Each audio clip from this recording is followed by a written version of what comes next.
The train headed for Sunset City will be departing soon.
Okay, so I sent you a pic of it. Would you say that looks smaller than average?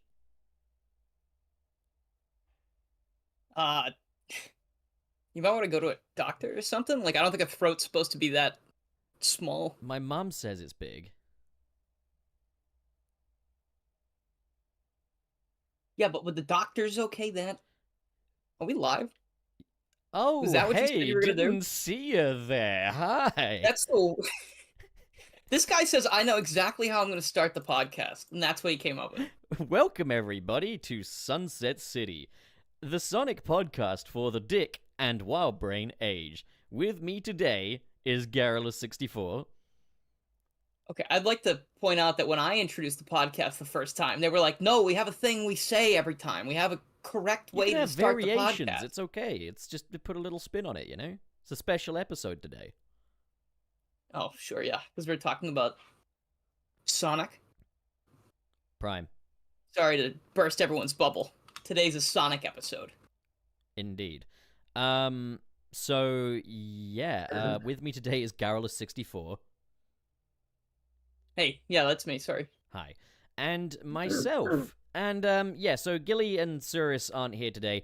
Gilly's at MagFest, and Suris is, he's taking a break.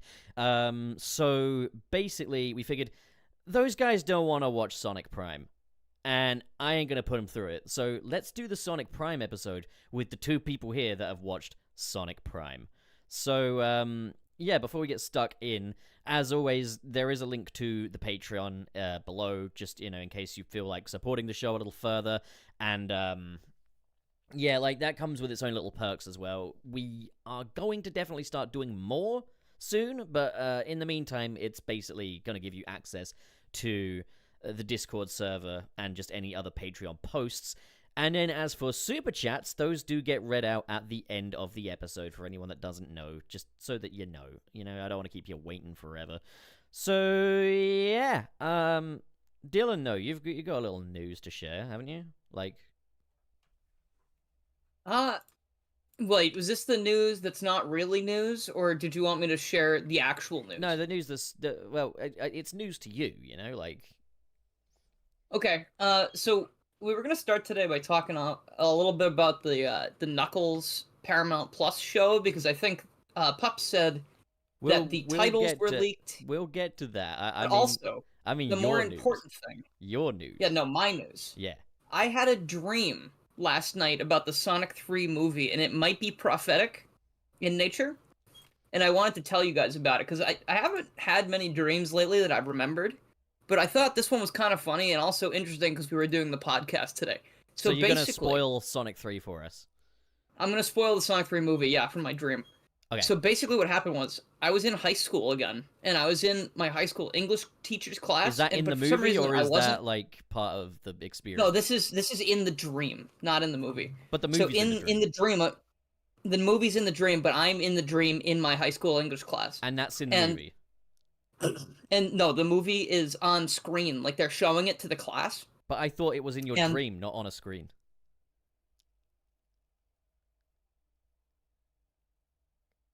I think you're not explaining this very well. So basically what happened was, the movie ran for an hour and a half, and none of the Sonic characters were in it. They were just mentioned off screen. It was all about the Ark and things going on the Space Colony Ark. And right as the first Sonic character appeared at like the 1 hour and 45-minute mark, my teacher stopped the movie and the class period ended. And I got really upset because I was like, now I'm going to have to go see the movie in theaters and relive the first hour and 45 minutes of this again before I get to the stuff I haven't seen yet. And it was just really funny because literally you get one scene of like a few of them running down the street, and then it just paused. And like even in my dreams, I can't catch a fucking break. That's just sad. That's just a sad story. That's about it. It's a sad way So to I think, start. you know how like everyone is like, oh, I hope the humans aren't in Sonic 3 as much. But Oops, in my dream, humans. it was just humans. Oops, all So that James was, Marsden. I'm hoping that doesn't come true.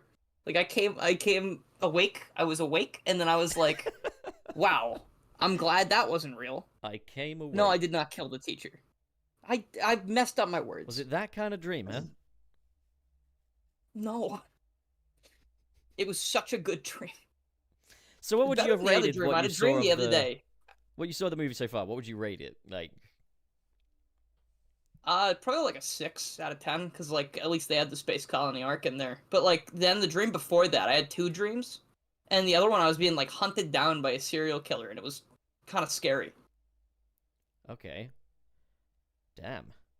I had a dream that I was on the pirate ride at Disneyland with my sister and a girlfriend, and a woman tried to rob me. Like, literally just stuck her hand in my pocket trying to take my wallet.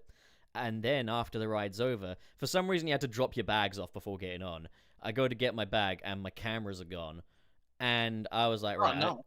My sister's telling me just get over it, for some reason.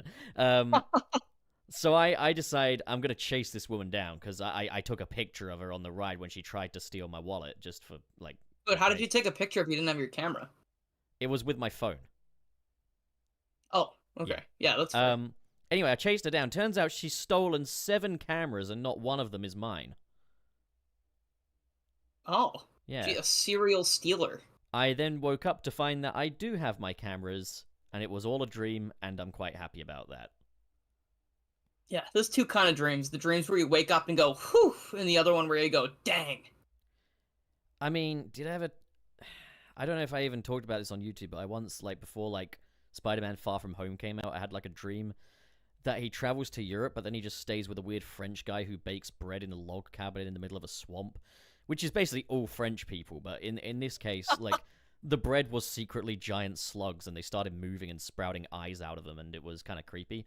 And then the second half of the movies where it kind of kicks into high gear, but it's kind of just like the Metropolis levels from Sonic Forces, and I was just like, well, why is Europe being depicted this way?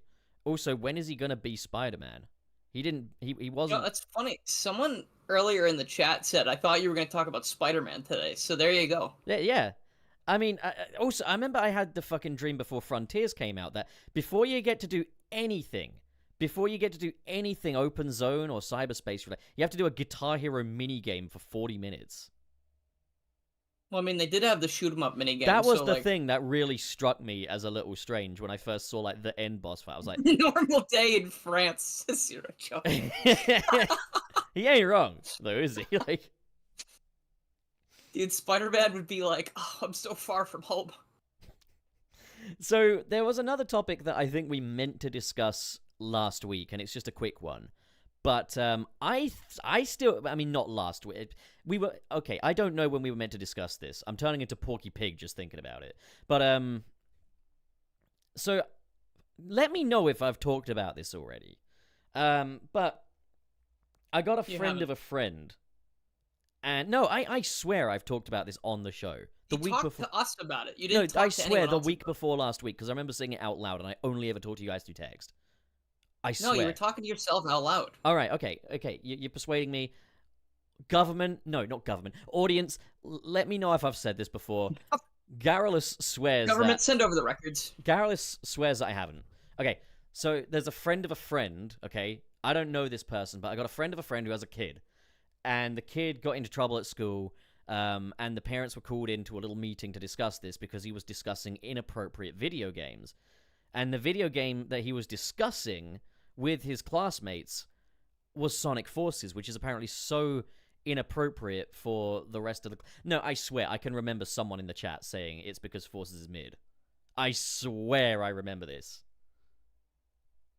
I'm getting deja vu just talking about it. I don't think so. Like, I don't know. I swear I've talked about this on the show before. I feel like I said because Forces is mid, but I said that in text. No, but someone... I know... I'm vividly visualizing I sent that this. to you. I'm visualizing I don't this. think it's true. I'm being gaslit you're right gaslighting me a now. I little have bit. so talked about this on the show already. We're gaslighting each other right now. I don't know. Chat, please. Please tell me if I've already talked about this before. Please. Because I'm going crazy over here. I'm going nuts. I'm losing it. Have I talked about a kid getting into trouble for talking about Sonic Forces on the school grounds? Because I swear that we didn't... Yeah, see, because they're saying, what do you mean? How do you mean inappropriate? Because we talked about this, and when you were talking about it, I think it was a day before, I was like, hey, I've got the stomach bug. I can't do the show yesterday. No, but it was the week week before last week. I could swear. It was the week before last week. I think you brought it up a week before last week, but we didn't get to talk about it. I get the feeling that with forgot. the week between, this is fine, but like if you watch the episodes consecutively or binge them, you're gonna be like, we've done this before. We've fucking done this. Which is kind of how I felt after watching several episodes of Sonic Prime Season 3. There's your segue. But well, first, I was gonna... Well, before that, first of all, discussing inappropriate video game in school, Sonic Forces... The only things I can think about is if maybe they were talking about the fact that there is a war going on. Who up forcing their the Sonic fact right that now? Characters die, technically, because of... Whoever dies in that game. The Operation Big Wave. All those characters die off screen. No, we've done this. We talked about Big Wave as well, I swear. No, we did, but, like, I don't think it was on the show. I'm freaking out, man. I could swear we've done this over a voice call. I know that we discussed Big Wave with Gotta Be Frank, and how Knuckles is a war criminal. I know we've done that. Oh, we were just... Yeah, no, we were just talking to Frank. We were just hanging out with Frank. No, we've talked about it on the show. I swear we brought up Operation Big Wave. I don't know. People are saying no. People are saying they have not heard this, so... Alright, well, anyways... Anyway, this is why millennials are so soft these days, or something. I don't know. But Sonic Forces I am pretty soft. is a naughty game that your children shouldn't play. Apparently, the amount of stories I hear about schools being like this that makes me think, God, if I had kids, I would just, I would not take them to school. I would take them. I'm too afraid to like. I'm too afraid to, like, this is a totally different discussion. I've thought, since I'm 27 years old, and my parents had me when they were 27, I have thought in my head, like, wow, kids, huh? Like, I should be a father or something eventually. But then I'm like, God, I would be so afraid. And also, I think I would be the worst, because they would be like, hey, can I have this? And I'd be like, yup. And then we would have no money. Because I would just, like, the way I spoil my cats, like, I would just spoil the shit out of my kids. I know that I'd be an amazing dad, because I'd be all like, values and shit, look after yourself, grind a little, get yourself lots of abilities and talents over the years and find ways to monetize them. But I'd also be the kind of dad that's like, yeah, homework is a fucking waste of time, kiddo. Good on you for not becoming I a would cog be in the too. I machine. feel like that stuff sucks. It does not have a benefit. They are lying to you. Yeah, Most of the things you learn in school are not good. The teacher would be like, oh, your kid was caught skipping school today. And I was like, well, what was the timetable? All right, yeah, all of these lessons are a fucking waste of his time. Like, I skipped would... math, skipped history. Okay. Yeah, I'd be like, son, go out and drink before the age of 18, which is what the age for drinking Okay, is that's here. not what I would say. That's the But drinking see, my age in the UK. parents... See, my parents... Well, I guess, first of all, for most of my child life, I was very sick, so I really didn't have any desire to do that. But, like, let's say, like, when I got to the age where you might think about drinking, right? I was always like, I don't want to drink because all alcohol tastes terrible. And that's because my parents, whenever they would drink, I would be like, what's that? And they would go, oh, do you want to try? And I would take the tiniest little sip, and I would be like... See, so, like, as a kid, I grew up thinking that it was terrible, so I never wanted to drink. See, I'd be like, son, this is Guinness.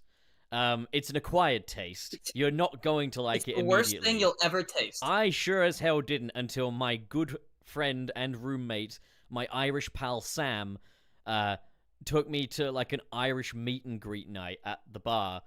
And I was just like, you know what? I want to get in with these lot, so I'm going to get a Guinness. And at first I was like, this ain't right. But I scarfed it as quickly as I could. And given that I scarfed it quite quickly, you realize I'm not choking to death on this. I'm fine, And that's what kind of happened is, like, yeah, I scarfed it down. And eventually, I developed a taste for it. Does it still taste like the drink equivalent to Marmite sandwich? Yeah, it does. But, like, at the end of the day, I bet a lot of this is just gibberish to you, isn't it? You Americans, no, like, what the fuck's a understand Marmite? everything you're saying. But, like, the thing is... it's always gonna be bad. Like, you gaslit yourself into thinking it was okay. No, I think it's fine now. Like, I can drink Guinness, but like Stockholm. I mean, Intro. as it is, I didn't like beer when I was younger. It would only be cider. Now I would drink beer more than I do cider. Like. Yeah, I think I like very little liquor. I just don't drink much at all, ever really. But the thing I'd be like, is like, hey, kiddo, you're gonna make friends with Irish people at some point in life. You wanna give them the old razzle dazzle. Prove to them that you're not a filthy colonizer. Show them that you're with them. Show them that you recognize that England is the main bad guy of the world history. You're gonna be one of the good. You're gonna be a good one. Don't listen to how school tells you that Oliver Cromwell's a cool dude. He wasn't a cool dude. He was a dick. So don't listen to that shit. Winston Churchill, we don't like him, We don't like him. So that'd be me as a dad. What were we talking about? And that's the sad part, is that I would make such a good dad. I would make a great dad. I'm certain I would make a great fucking dad. But I don't want to be a dad. Because here's the thing, like, zoo trip, right? When you're a parent, you got to make it all about the kids, right? You got to make it all about the kids. Go to the zoo. Oh, make sure little Timmy gets a good view of the good view of the seals. I want to get the good view of the seals. Fuck Timmy. I want to get that. I don't want to make my life all about a kid. I want to make life about fucking dopamine hits. You know what I'm saying? Short-term enjoyment. Sonic the Hedgehog.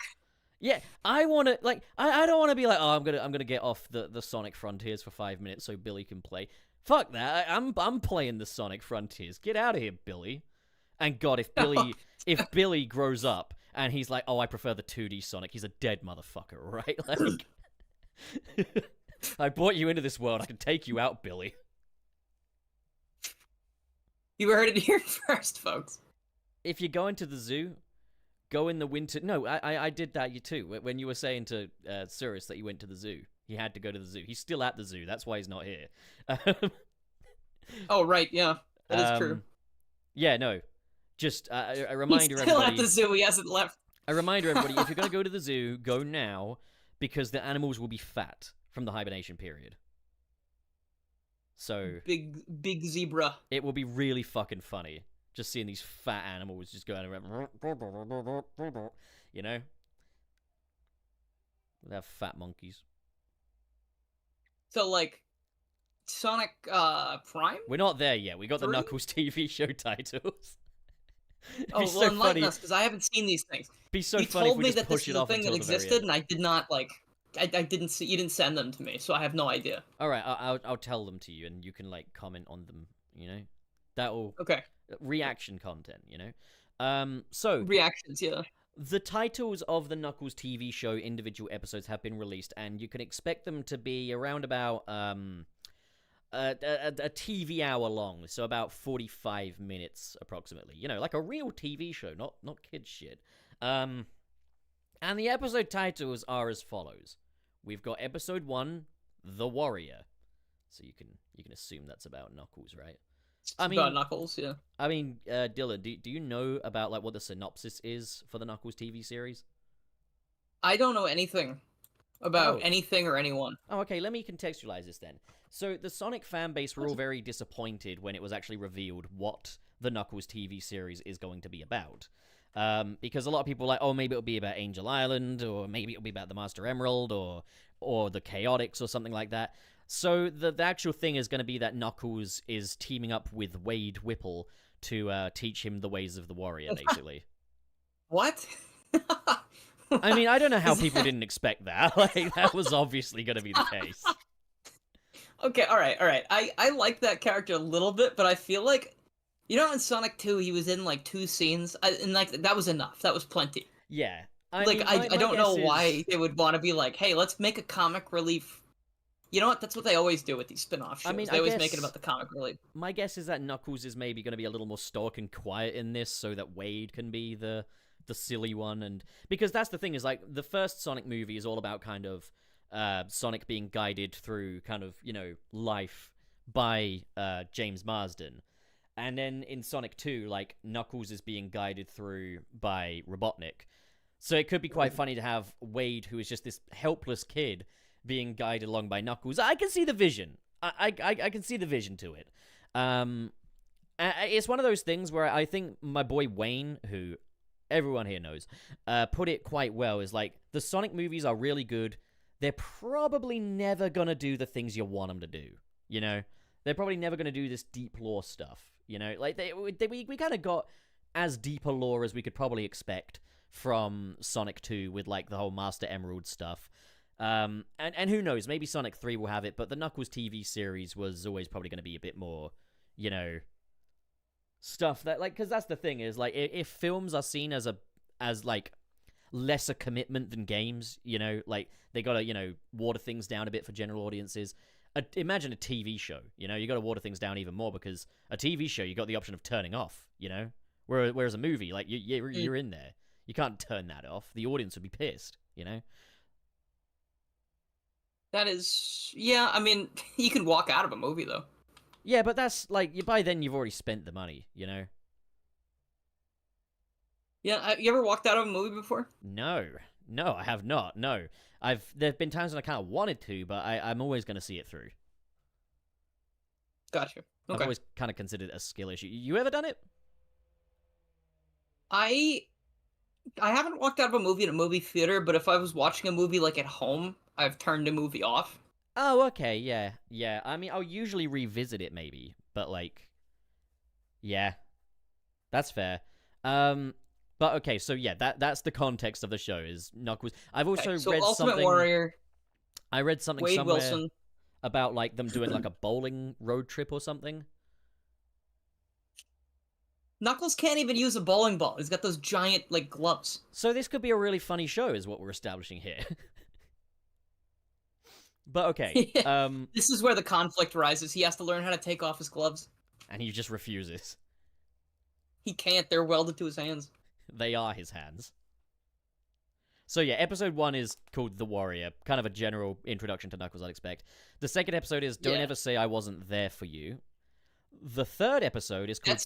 Sorry, go on. Well, hold on. That's like a very, like, intimate and important sounding title for an episode 2 about Knuckles the Echidna. It's the one where Knuckles gives Don't say Wade I was never there for you. Wade a back massage, I guess. I don't know. They have like a heart to heart in that episode. I think they're gonna have a heartfelt friendship by the end of this. The third episode has a really interesting title though. The Shabbat dinner. So if Shabbat? Shabbat. Shabbat? Yeah, so Okay. if my understanding is correct, I did look up a definition. A Shabbat dinner would suggest a traditional Jewish dinner to celebrate the day of the Sabbath. So is Wade Jewish then? And like he invites Knuckles I'm gonna to guess like learn that, yeah, about... like Knuckles gets invited to like a family dinner or something, and it's full Okay. of like Jewish tradition.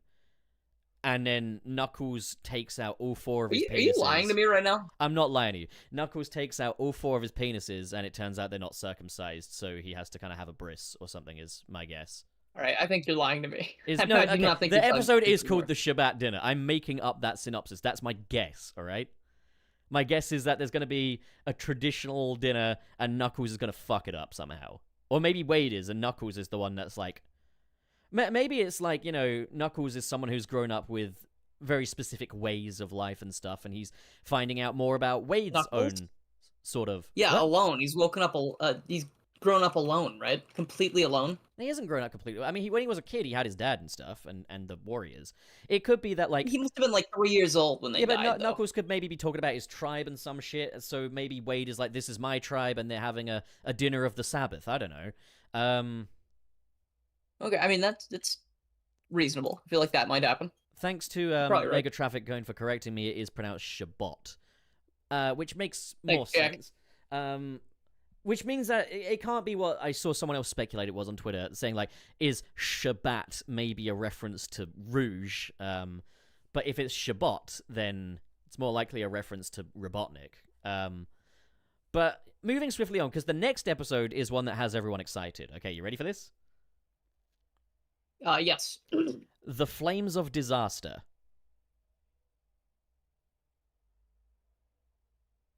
They can't just call an episode that without having so many implications. What do you mean, the flames of disaster? What do you mean? That you can't just... Did someone, like... Why would they call it that if it doesn't have anything to do with the game? Why would it... That doesn't make any sense. So Why my would they be calling prediction- that as a reference? My prediction is that... Knuckles burns down his house? My prediction is that like he's gonna meet Wade's friends or something, and they're gonna have like a sports team, and it will be called the Flames of Disaster or something. It would just be a cute. I don't know what reference. to think of that. That's such a weird thing to pull from when they like Sonic 2 uses more of the game stuff, but like why would they suddenly just go full ham like that? Full I mean, the hog, thing is, even? you've got like the Mean Bean, and it's a coffee shop. You know, the Mean Bean was not a coffee shop in the games. It was whatever the fuck it was. It was a Puyo Puyo thing. And then it's like, That's you know, true. Green Hills is not really the Green Hill Zone, which is even weirder by the fact that we've actually seen Green Hill Zone in the movies. So, like, I get the feeling that it's just gonna be another cute little reference. Like, did you catch the Splash Hill reference in Sonic 2 as well? Splash Hill? I don't think so. So, during the first Knuckles chase, there's a water truck, and it's like carrying like bottled water and stuff like that, and it says Splash Hill on the side of it as like the brand name. So, I think we've got a situation like that, where it's like if they made an episode named after the water truck, it would be called Splash Hill. We've got an episode named after something else, which is the Flames of Disaster. Maybe it's a barbecue grill. Maybe that's the name of a barbecue pit. I don't know, like... It's a barbecue restaurant that he takes Knuckles to Yeah, or maybe, yeah, he just As a literally thank sets you Wade's house for on all fire. of everything. Yeah. Okay. So what is the next one called then? Maybe there's more like information there. Okay, all right, you ready for the next one with the big Yeah. information? Okay, Solaris the Destroyer. no, it's called Reno, baby. What? It's Reno? called Reno, baby. Okay, so they need the Reno to put out the flames of disaster. As in Reno, the city in Nevada. They've got lots of hotels and casinos, so we're gonna finally see a little casino action in Sonic, in the movie universe. Okay. So yeah, Alright. my assumption is they go on a Reno, and the finale, the last episode. Are you ready? Yeah. It's called "What Happens in Reno Stays in Reno." So I'm guessing they're gonna fuck.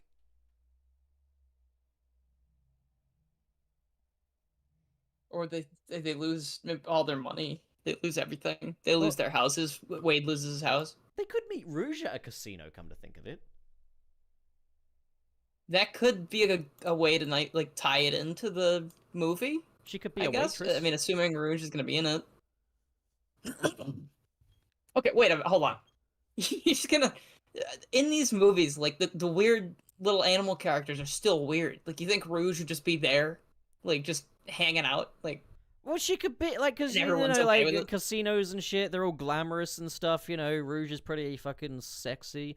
They could always, just find a place to get... You remember, you ever see Looney Tunes Back in Action? Is that the one where they're superheroes? Like the weird reboot thing? No, Looney Tunes Back in Action was a movie. Oh, that's Lunatics, I think. Yeah, you're thinking of Lunatics Unleashed. I'm thinking of Looney Tunes Back in Action. It stars Brendan Fraser. You've got Steve Martin in it playing the Acme chairman. He's the villain. There's a bit where they go to Vegas and they have to meet someone called Dusty Trails. And, like, Rouge could be the Dusty Trails character. God, Back in Action's such a fucking good movie, though. I think I maybe saw a clip of it where... Is that the one where Scooby-Doo and Shaggy are in it? They're having dinner with... Yes. I've seen that clip. I thought that was funny. Dude, you gotta watch it. It's a fantastic what's his name? movie. Matthew Lillard. That's just a funny idea. I like that. I remember when I saw... when I became a Sonic fan, I think every Sonic fan at some point has thought about how they'd want a Sonic movie to be, right? Like, I always thought Looney Tunes Back in Action would be the blueprint for a brilliant Sonic movie. And, I mean, what we've got isn't far off. What we got isn't far off at all, and I really do like what we've got here. But yeah. So that's... I'm not sure what to make of this so far. I feel like it's going to be mainly comedic, and there's not really going to be... I feel like this Knuckles thing is not going to be for as many people as the movies are. I feel like not as many people are going to enjoy it as the movies. I get the feeling it's not... It's going to be made with, like, an understanding that Knuckles can be a fun character in isolation...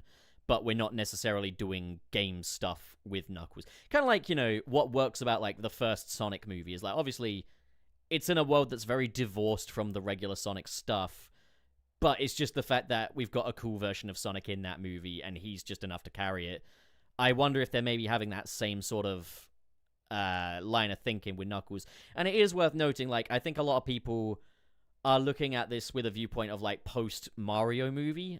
This would have been in the works before the Mario movie came out, and I think we're yet to really see a Sonic movie thing that has been made or written in a post-Mario movie world, but I get the feeling that future Sonic projects are going to lean more into game lore. Maybe even do, like, a fully animated one somewhere down the line, I don't know. But, Well, they had that animated short a while back. Remember, I think it was on the Sonic 2 DVD or something? Yeah, Drone Home, yeah. I mean, it's still based in a realistic world, though. Yeah, I mean, but it was animated. Like, you can tell it's like... There are also rumors that Shadow may get a spin-off TV series post... I saw a movie. I saw a Shadow movie, and I wonder if that's to do with the that Shadow fan film. Like, how popular that's been. I don't know. I would love it if that were the case, because that fan film is fantastic. It's probably one of the best fan films I've ever seen. But, like, I don't know. I feel like it's way too kind of soon for that. And, like, as far as, I don't know, industry stuff goes, it might be considered a bit more small potatoes. But, yeah, the rumors are that it might be a TV series, it might be a movie, but I kind of, like, thought a little bit about, like, last night. What would I want from this, and what's realistic from it? So... what do you think? What would you want from a Shadow spin-off? I honestly, I would go into the past more. If they don't talk about it much in the movie, I would do something about the arc, stuff like that. You want it to be a prequel? Yeah, I mean, like, that's... Usually I don't like prequels very much, but in this case, I feel like it's something that we don't really see much in the games. Like, you see some flashbacks here and there, but I just like to see, like, what is a typical day for these guys, like, on this arc? Like, what are they doing? That's why I like the fan film so much. Like, it feels like it just humanized everything so well. Like, it felt like it could be ripped right out of an actual movie. Like, it's not to, like, it obviously is a real film. This is a fan film of a real property. It feels like it could be, like, an official product. Like... like if I had seen that in the theater, like if that was like an intermission in like the middle of Sonic 3, I would have been like, that's the best part of the movie. You know, like that. Like, it's incredible what they did with that film. Oh yeah, I think that film is absolutely wonderful. Like I also just love like bits where they go into like advertisements and stuff, just like in universe little bits like that, which just really complements the world building. How they'll use like different animation styles. It's a tremendous film. The Project Shadow movie. What I think I would want from like a Shadow spin-off series, and I'm gonna focus solely on it as like a TV series. I want them to, and this is ballsy, I know. I would love it if they would adapt the Shadow the Hedgehog video game. But there are two I don't ways. want that. There are two ways I think they can make it work. So kind of option A is just go hard. Play it straight. Lean into the more epic elements of Shadow. Take everything that was kind of silly about the original, but make it work. So like the whole bit about taking candy from a baby and stuff like that. Scrap it. Just, Which is take... fine by him. Take the whole project and give it a bit more dignity, you know? Like, maybe go for, like, a Zack Snider-y tone. No guns and vehicles. And, you know, just like, make a story about Shadow and the Black Arms and learning a bit more about his past and letting go of Maria. But then there's option B, okay? And I realize I am reading a lot of this out from a tweet I put up last night, but fuck it, I still feel the same. Option B would be to go for the absolute shithousery approach, in where Shadow is still played straight, but we would lean into more the sillier aspects in a completely unflinching way. Not like comedic, like, say, Thor Love and Thunder, where it almost feels ashamed of itself. I mean, like, faithful shitpost dialogue with a similar sort of tone to, like, Venom Let There Be Carnage. Shadow himself being serious, but everything else is deliberately played up to its absolute extreme. And I was just kind of thinking, like, yeah, it shouldn't be the Marvel style, look how silly this is humor. Just a film that, you know, you don't want the audience to laugh at it. You want the film to laugh at the audience, in a way. But I think, you know, like, even down to, like, Shadow saying damn and stuff like that, you could have him swear up a fucking storm, but use censorship to comedic effect, similar to the SpongeBob like Scott episode. Pilgrim? What's that, sorry? Oh, like I was gonna say like the Scott Pilgrim movie, how like that, I forget her name. I think it's Scott's sister, Julie, I think. Yeah. She like she'll swear and like they'll cover her mouth with like the censor bar and you'll hear like garbled audio and then, you know, he's like, how do you do that with your mouth? How do you keep doing that? I was thinking more along the lines of like the SpongeBob episode where they learn the swear word from the back of the dumpster. The dolphin thing. Yeah. Yeah. Just find different Sonic sound effects that you could use to just censor him cursing, and then like It's maybe... like a YouTuber. Yeah, and then maybe by like the end of it, like the gun commander's like, "Dude, Shadow, you gotta cut the cursing, man. It doesn't suit you." And then he's just like, "Okay." That'd be rich coming from the gun commander, who's like, "Hey, I've been trying to kill you the Shadow. whole time. Like, Damn. let it go, man." Maria was like a sister to me. That's the thing, though. Either way they do it, I want it to be completely unflinching. Like, so either unflinchingly epic Black Doom shit, or unflinchingly Shadow the Hedgehog, as it were. Taking candy from a baby, which is fine by me. Where's that fourth chaos emerald kind of shit? You're describing, there's a really old Flash animation made by, hold on, let me get the name correctly. It's called, like, the Painfully Doomed Shadow Show by Roger Vander Wide. I believe that's how you pronounce it. Sorry, but it's like it's kind of like what you're saying. Like every character in the show, the animation is completely insufferable, like super flanderized version of who they are in the games, and you know all that stuff. But Shadow is literally just like grumpy the whole time. Like he's playing it completely straight. And he's like pissed off the entire time because everyone's such an idiot. But I think that could work, and that would be really funny. I feel like it'd be more likely that they do like the cooler things. I feel like it might appeal to more people. Maybe they'll put him on a road trip with the gun commander, and they have to work out their differences.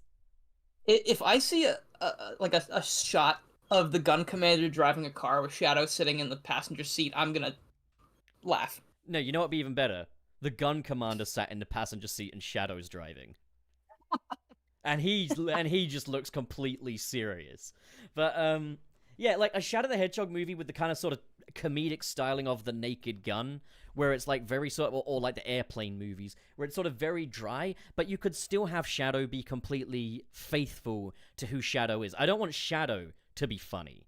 I want, if we're gonna do a comedy thing, Shadow shouldn't be funny. The shit that's happening on screen should be funny, you know? But I think that's the thing, it's just because these movies are very comedically inclined, and like the Knuckles series is obviously going down the more comedic route. I think if they're doing a Shadow show, it's probably going to be a bit more comedic. Yeah, it should probably be rated like R, or like Z for nobody. Yeah. Anyway, Sonic Prime. Sorry, that was probably the worst thing I've ever said. Yes. Do you want to talk about Sonic Well, Prime? That now? about 'Cause we wraps have it up been, for today, folks. Thank you for joining. Okay, Sonic Prime. Where do we even start? So Sonic Prime is over now. Thank God.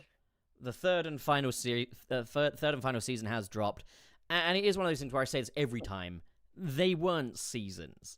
Like, we knew at the launch of the supposed first season that there were 23 episodes. Well, 24, but one of them was put into 2, and that was the first episode. And you know, they were finished, and they released them in 3 batches, and absolutely no work has been done since that initial release.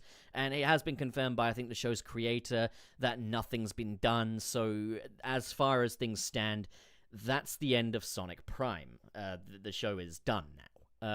Yeah, can I preface like everything I'm about to say with something? I just want to say, first of all, before anything, because I think I'm gonna come off as really negative about season 3.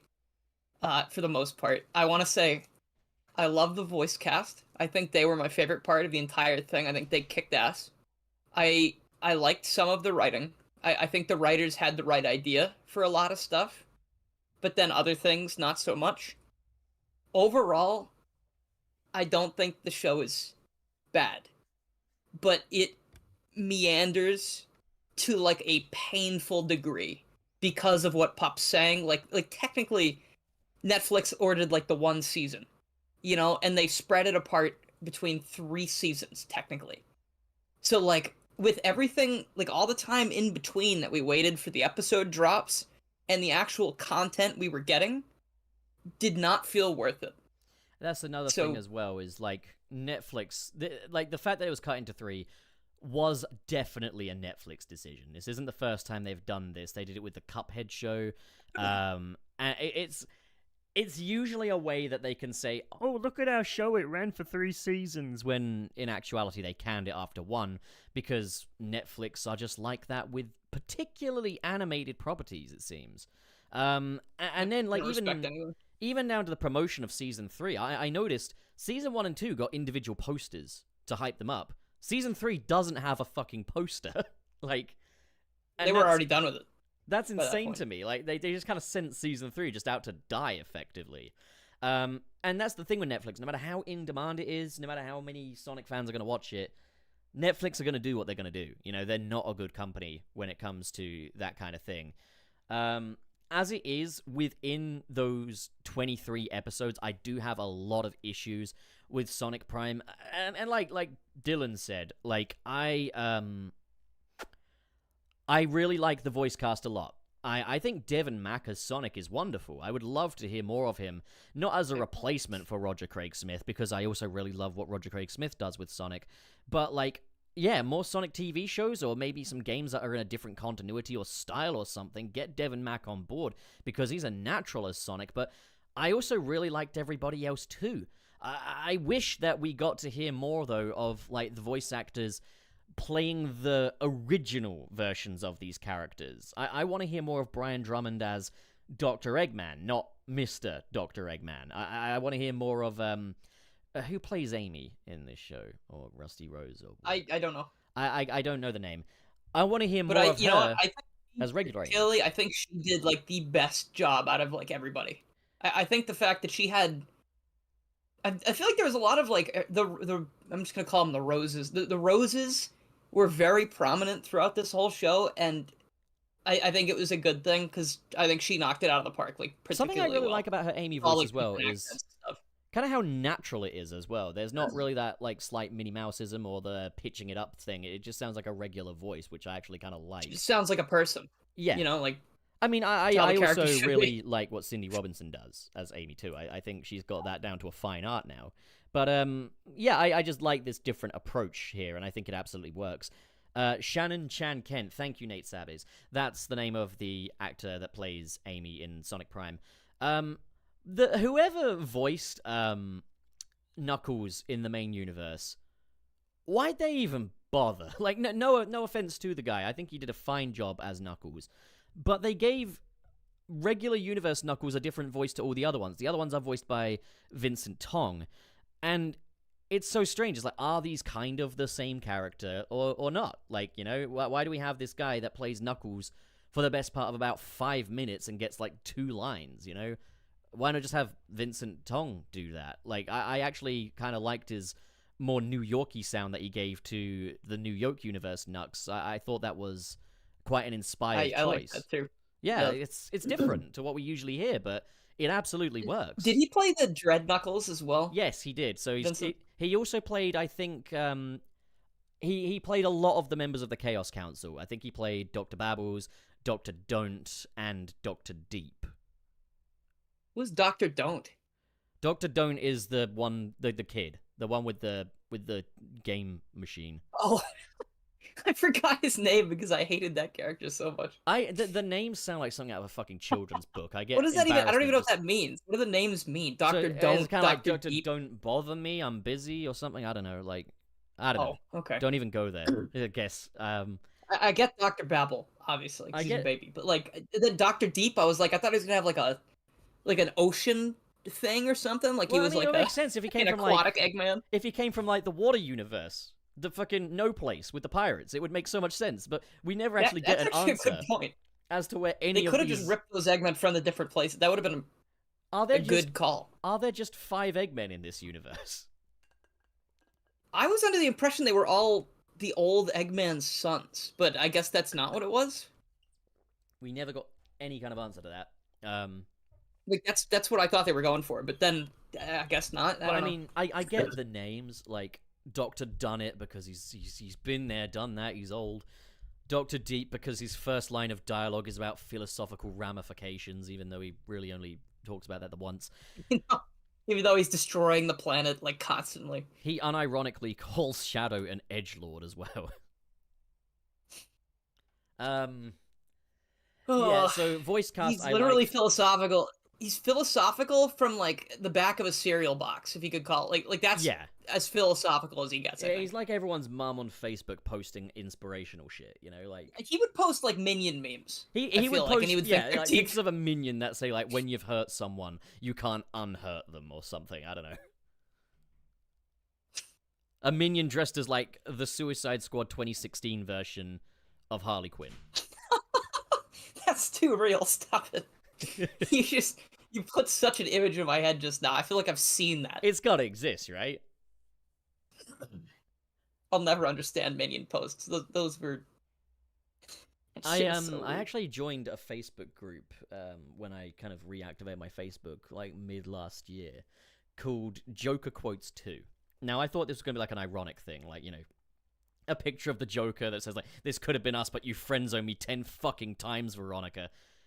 It's not that. It is not that at all. It's unironically like people in their 40s and 50s posting pictures of the Joker that say things like, "A man's true values are like, I don't know, his wife and kids. Don't fuck with me, I'll kill you."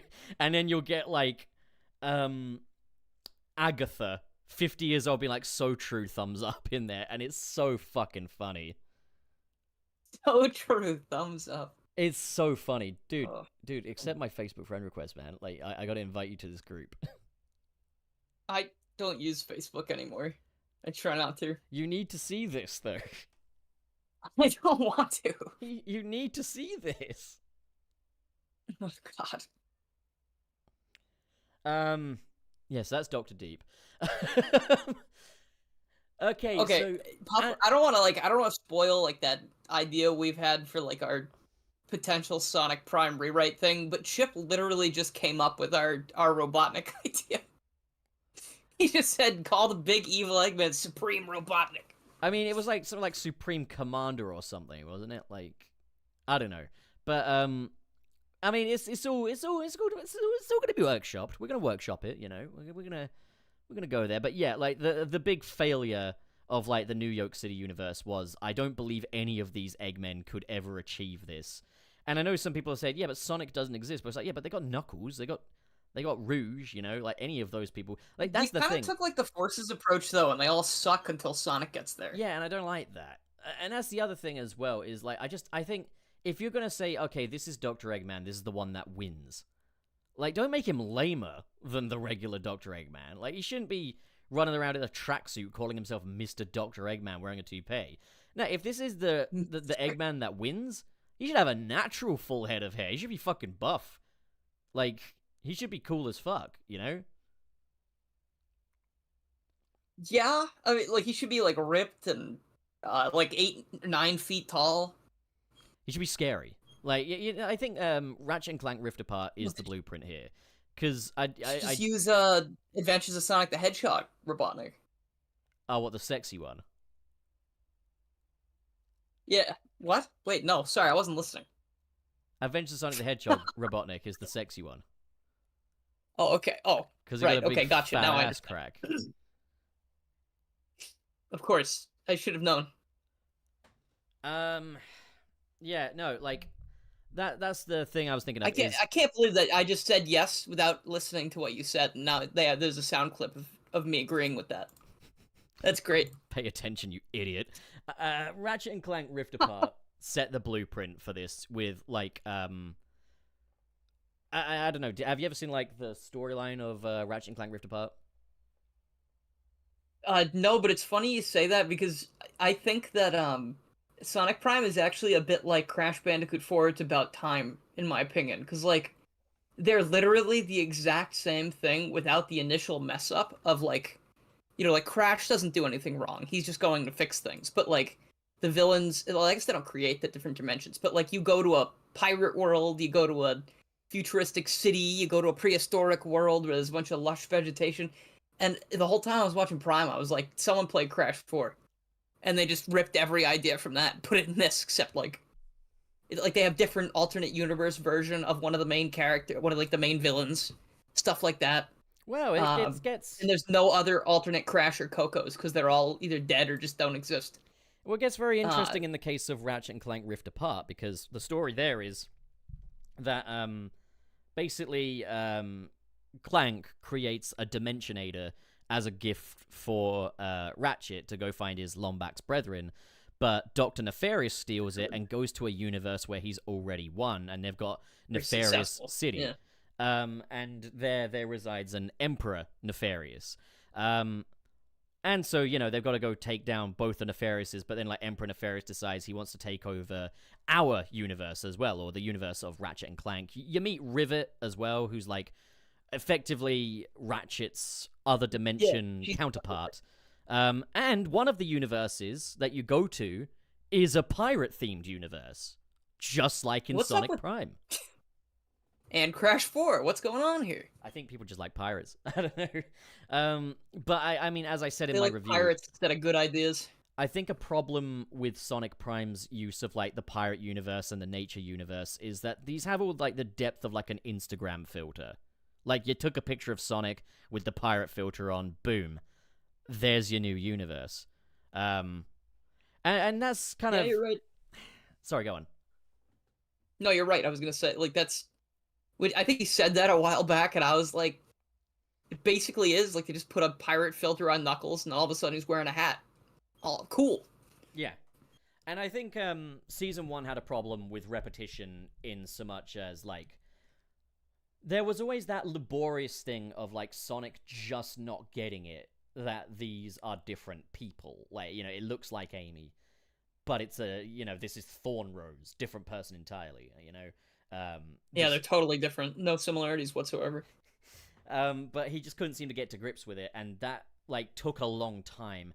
I think the other problem is you've got too many characters, like for its own good. Like for like New Yoke, you've got you've got like 9, but I don't feel like they know what to do for the most part with like Nux and Rebel. You know, I hate saying these other names; it gives me so much embarrassment. But like they don't know what to do with them. They don't. It's funny also that they're always like, these are different people. They're different people, but they're like.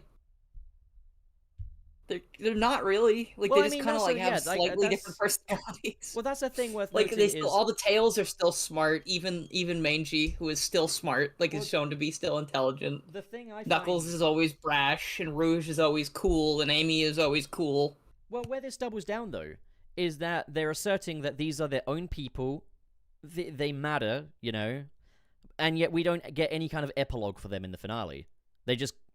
We don't even see them go home. We don't even see what's left of their homes after everything that happened, because they're just treated as unimportant by that point. You know, we're asserting, we swear that Black Rose and Amy Rose are different people. Okay, so what happened to Black Rose then if she's so important? Like, what happened? They're just in the void right now. Well, I guess 9 would bring them back to their homes. That's the only thing I can think of. Sure, I mean, she's got the ship as well, but like, I'd like to see how they're doing.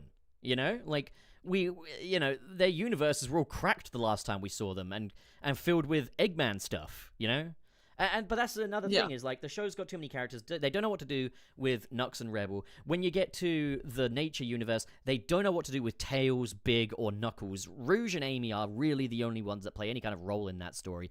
And you get to the pirate dimension, and they're still figuring out things to do with sails, which is ironically one of the funniest things in that. And Batten. I'm gonna hold them to that. That's actually the funniest name pun, I think. I think Sails and Batten are really funny names. Like Batten's a good one too. They really cooked with the pirate universe. Too bad everything else in the pirate universe is boring as shit. But yeah, that's the thing, is they've got so many characters here that need to factor in, and it's just like, again, why did we need 5 Eggmans in one universe? Like, where are the Eggmen of the other universe? Why is there only one Sonic that we see? You know, like. My theory with that was that I didn't think there were any other Sonic or Shadows, because Sonic was the one who like caused the blast and he escaped it. Like the prism energy went into him, so he was kind of like I was under the impression that weren't all the universes created when Sonic destroyed the prism? So like if he was not hit by the wave of energy, then there were no more Sonics made. Yeah, so like, is that just kind of how it is? Like that makes it, he's kind of the seed of that, and that's why kind of the only people he meets in these universes. He's like the Big Bang, like he's like God. Yeah, I guess that would also make sense with the fact that the only people he meets are kind of different kind of versions of the people he knows already. But that's another thing that bugs me a lot as well, is like, as Objective Binary says, it's insane for the series that's about different dimensions that Prime has some of the weakest world building of any Sonic show. And yeah, I'm going to double down on that, because we see all these different dimensions and we only see one location in every single one, because we only see Green Hill of Sonic's universe. And then the implication is New York City. They call the whole universe that. Yeah, they literally refer to his universe as Green Hill. New York City is built on top of the old Green Hill. Fucking, the overgrown place is Green Hill. No place is just Green Hill but underwater. I don't know what the fuck Grim is, but I think that's more like Minecraft Flat. Like, god damn it, give me Chemical Plant or something at this point, like. You know it's bad when a Sonic fan is asking for Chemical Plant to come back. Literally. Dude, okay, alright. You know, Objective Binary again said, even Boom and Adventures of Sonic the Hedgehog feel better realized with locations. I mean, that was... Boom is funny because there's like 8 places they can go, and it's like, it's still more than they kind of had. I mean, there are occasional episodes where they go, so like, there's Morristown. You remember Morristown? Didn't they have like a sky world once where that's Morristown. Okay, yeah, I didn't see that part. I mean, it was renamed to something. Roboken. It got renamed to because Morristown was a crap name. Right. I love that canon thing in Boom that it's just robots cannot come up with good names. Alright, like, okay, so this whole thing, we've kind of been talking about how we feel about how it was set up and how it sort of played out. Like the fact that I think it's stupid there were no other Sonics, no other Shadows. I think it's dumb how they Also, how did Shadow sort of didn't make it? Because we just saw him get wiped out by the thing, didn't we? Shadows just got plot armor like the whole time. Or was it even like remember he gets thrown into the chasm in season 3, and then he's like, "I've been killing Sonics down here for 8 days." That was the thing I found so funny as well. He wasn't hurt. He's like he was just stuck down there because he kept fighting. Like he was not damaged. He wasn't dying. No, he was just kicking ass the whole time. That was the thing I found so funny though. Was like how Season 1, okay, they're taking their time to introduce Shadow. Season 2, you get episode 1, it's like, okay, Shadow's along for the ride. Oh, but he can't get through the portals, like, for some reason, fucking Black Rose and shit can, I don't know. And I always thought it was a really flimsy excuse for him to not be in the story. And then Season 3, Episode 1 drops, and it's like, he can get through the side entrance. There's a little crack in the side that he can just go in, through. yeah. And then their excuse for benching him for so much of Season 3 is literally he just gets tossed aside. I don't want to play with you anymore. That is literally just he falls in a chasm. That's it. And it's one of those things where I think the dynamic between Sonic and Shadow is the best thing in this entire show. So the fact that they keep coming up with different flimsy reasons to not do that just becomes frustrating. I realize it could kind of come across as, this show was not about Shadow, and I wanted it to be, but like, it's the best thing in the show, for fuck's sake. You know, you teased me with it. And to be fair, I think they had the best dynamic, yeah, that's for sure. To be fair, they do follow up a little more with it in Season 3 than they do the others. But sadly, even when he's in Season 3, he's not getting much to do this time. He's more just... I mean, Sonic doesn't even get much to do for the most part of Season 3. Because, okay, I mean, Season 1, I talked about the repetition problem of, like, you know, Sonic constantly getting introduced to OCs effectively. Season 2 had a repetition problem in so much as, like, it's find the shard, lose the shard, find the shard, lose the shard, find the shard, lose the shard, find the shard. It goes on and on and on. You know, it's very repetitive. Season 3 has the same problem as Season 1 and 2 when it comes to repetition, but I think with Season 3, it's the most egregious. Like, would you say Season 3 is the weakest one of the bunch? Absolutely. Also, a couple people are saying Season 2, they explain Shadow can't get in because he chaos controlled out of the blast, but like, so what? Who cares? No, okay. Like, that's still a flimsy way to keep him out of it, you know? Survived the blast and made it to the void. Sure, but, like, it keeps him from getting shattered or whatever, but yeah, like, he should have been why able to can't he go in? Like, everyone else can move. I think he should have been able to get through the portals, like, because I just think it's dumb. The thing is, you'd then have a much more interesting story because you'd have that dynamic there. And, you know, to talk about positives... Exactly what you were saying. To talk about positives... Season 3 sucks. I think Shadow is... Like, Prime is one of the best things to happen to Shadow in years. And Shadow is the best thing to happen to that show as well. Like, I really, really love how Shadow's been characterized in Sonic Prime. Where he is a little bit of a loner. He is someone that kind of will go to extreme lengths in order to kind of protect his world and everything like that. You know, we've seen that he kind of disregards the lives of, like, Nine and stuff initially until Sonic kind of persuades him. But he is someone that's also willing to meet Sonic halfway. You'll even see him develop some kind of respect, and there is a very understated affection for Sonic in there, which is something that I've really been wanting to see more of, is a Shadow characterization that feels a bit more mature than what we've been kind of getting more recently in, say, recent Shadow appearances. With the exception of Forces, where I think Shadow was actually done pretty well. But, like, things like Team Sonic Racing, things like Sonic Boom, which I can forgive because it's different, it's a different universe, but, like, when it comes to Team Sonic Racing or Sonic Freeriders, these are meant to be in the same continuity. And I don't like Shadow being kind of treated as just like, I don't need friends. I'm just badass. You know, I'm better than these people. And I think Prime gave us a Shadow that was much more humanized. And on another more positive end, I know that it's divisive, but I really, for the most part, like how Sonic is characterized in Sonic Prime. I think he's a little too dense, and I think he's a little too, chatty. I don't know if that's the right word. They've played up the he's meant to be kind of a little annoying bit too much, I think. But I do like that he is someone that has weaknesses and insecurities and vulnerabilities. Like, the thing is, I'm seeing a lot of people say that Sonic has kind of a boundless sense of confidence. But if you have a show about a guy who has made a mistake which has basically cost him all of his friends and his world as he knows it, and then he's just kind of like, all right, piece of cake, no sweat, and he's just kind of going through it, he knows he's going to win, and then in the end he wins, I just don't think that's very interesting viewing. I much prefer it if Sonic's a little frightened that he may never see his friends again, and that this actually matters. I feel like we'll see a little more of that as the show goes on. Yeah. Like, once 9 betrays him, I feel like he kind of has moments where he's like, oh, shit, dude. Well, no, that's what I'm saying. You I'm know, saying I like how Prime did that from the get-go, even. Like, I know that it's something that some people have criticized is Sonic showing these kind of insecurities and stuff, because Sonic is kind of meant to be someone who is always optimistic and always knows that there's a way. Oh, yeah, sorry, I did not grasp what you were saying. I totally agree with that, because when a character is... I guess when you consider like a static character or just like a character that will not change or go through an arc, then like who the hell cares?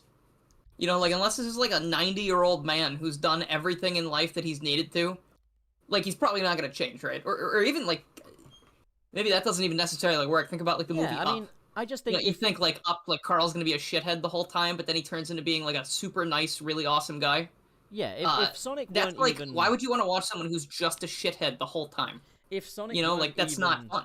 A little upset by the idea that he's maybe killed his friends, he'd be a sociopath. Like, no, but I do like that we're seeing a bit more of this in recent years now, and I know that there is pushback against it. I know that there are people that prefer Sonic as being a bit more of a force of nature kind of thing. Yeah, they like him to be shitty. Fair enough. I'm trying to be respectful here, man. But yeah, I'm not. I think as it is, like Prime and the movies, they're more mass market things, and I don't think the mass market are going to take to Jesus Christ Sonic as they are a Sonic whose, I guess, his cockiness and confidence is more contextualized by him kind of being powered by the ones he loves, kind of, you know? I think that kind of stuff just resonates more with the general audience, you know? It's kind of like what they did with, like, you know, why David Tennant's Doctor Who is successful, is that Doctor Who was much more of a flat character before that, but then we had, like, David Tennant, who's like a Doctor who could fall in love, he could cry, he could have, you know, insecurities, he wasn't perfect. There's a reason why people loved that, you know? I just think there's much more demand for that kind of Sonic these days.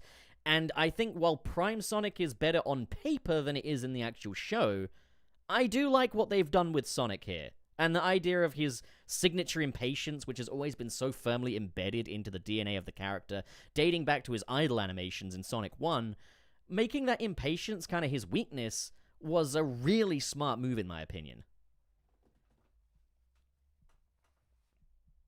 Yeah. No, that's... And, you know, we were talking about the whole shadow thing. Mm-hmm. And I know people don't like the... And, you know, he's kind of stupid. Sonic's kind of stupid. We can admit this. I think his characterization would have looked a lot better if Shadow was there the whole time. Yes. Because then you could really see where Sonic needs to improve, and you could see how the two of them, like, grow as the show goes on. But as it is, like, you know, those moments... People keep saying, like, oh, so the parts of Sonic and Shadow are the best parts of the entire show. So we could have had a whole show of that. Yeah, but like instead it's just like... That's the thing, is you could add the good cop, bad cop kind of dynamic going on here. There's even a bit I love as well, because I know that people are saying that Sonic is a little short of kind of some of the cool, badass moments that Sonic does tend to have. Like, even in the movies where he's a bit more of a sensitive fella than he is in the games, he still gets, like, badass moments. I think Prime Season 3 has a moment in Episode 1 where, like, Shadow is like, right, I'm gonna, if, you know, that 9 is mine, and then, like, Sonic is like, no, I'm gonna try and reason with him first. And it's like, okay, well, if that fails, he's mine, and then Sonic's like, no, if that fails, he's ours. I was like, oh, that goes hard. That's kind of metal, you know? I was like, that's good stuff, you know? I think there are problems with just how dense and how oblivious Sonic can be in this, But I don't mind seeing him a bit shaken up by what's happened and being a bit less than he usually is because of that. But I kind of wish they'd maybe said something about that. Maybe had like a line of dialogue or two. Or maybe shown that in his home universe, he's not a fucking useless idiot. Because that's the thing is, even before the shatter of the Paradox Prism, he's still making a lot of mistakes in that, like, he stomps on Eggman in his pseudo-Egg Dragoon armor, which causes the earthquake, and Tails is mad at him. And just throughout the entire show, all the stuff we see of the home universe is people being like, Sonic, you're a fucking idiot, dude. Like, even Amy thinks Sonic is an idiot. Like, especially, like, towards the end, when Sonic is like, oh, yeah, I just wanted to make these chili dogs are good. It's like, yeah, sure, Sonic. I don't hate the idea of this arc where it starts off with no one taking Sonic seriously and people gradually learn to respect him. That's one of the things I really do like about Sonic Prime. But I kind of wish we'd kept that to the multiverse characters, and that in the home universe, we'd established that Sonic is a competent guy, you know? Yeah. Yeah, someone with, like, flaws, but someone who, you know, at the end of the day, like, he can get the job done. But I feel like Prime does treat Sonic as a bit of an oaf a little too often. So it's one of those things where I love what they've done on paper. I don't think the execution is brilliant. But, like, compared to kind of my other issues here, that's the least of my worries, because my god, like, if repetition was a problem, it absolutely impacts the pacing. Season 1, 2, and 3, I thought were way too slow-paced. I thought, like, we had, like, a good, I don't know, like, That's 60 minutes worth of material between those two seasons, and holy fuck, when you get to Season 3, it's egregious. I think I posted on Twitter while I was watching Season 3 that I felt like I had been watching like 2 solid episodes of just the characters running around beating up robots. And I know that's the gameplay of the games, but like that's not enough for a show, you know? Like I think Pup, you actually went and like gauged how much that actually was, and you found that like 40 something minutes of Season 3 was just a big fight. Yeah, so which is over half of like, it's like 2 episodes. It's like exactly what I said. Editing the review, I took my footage, I went into the episodes where I'd got them recorded and stuff, and I basically pasted every bit of the battle into the timeline. It does admittedly include some of the character interactions within the battle, but I just wanted to see how long that battle was. And it was 55 minutes and 32 seconds of just beating up robots. And the thing that makes it worse is that, like, when we're shown these robots, they take on kind of the form of, like, Sonic, Thorn Rose, Birdie, Rouge, Knuckles, etc. But they are just cannon fodder. They don't act as bots to mimic those characters. They are just pure cannon fodder.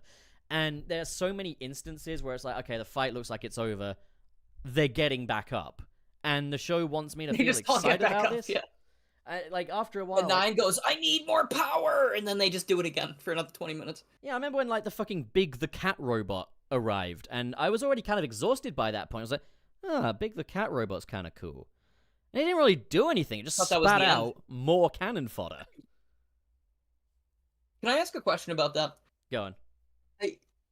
So, like, you know when he brings out the alphas or whatever, like the alpha robots and the Big the Cat robot, and Sonic's like, how could you? And, like, is it implied to be that those are literally the versions of his friends that are, like, stuck in limbo being used as robots? Because, like, why else would he be so upset about it? Who the fuck cares? I don't think so. Like, remember he's like, big, not even big, and it's like, well, who cares? It's not really big. I think it was like, you more just that kill it's it. like, It's fine. Big is so pure that it's like, why would you make an attack bot out of Big? I thought was more the joke He there. did it with the other ones too, and Yeah, Nine was Big like, is- yeah, they're my friends now, and Big- it's like, Yeah, it's so weird. Like, that's the thing. I don't get it. Like, it just didn't make sense.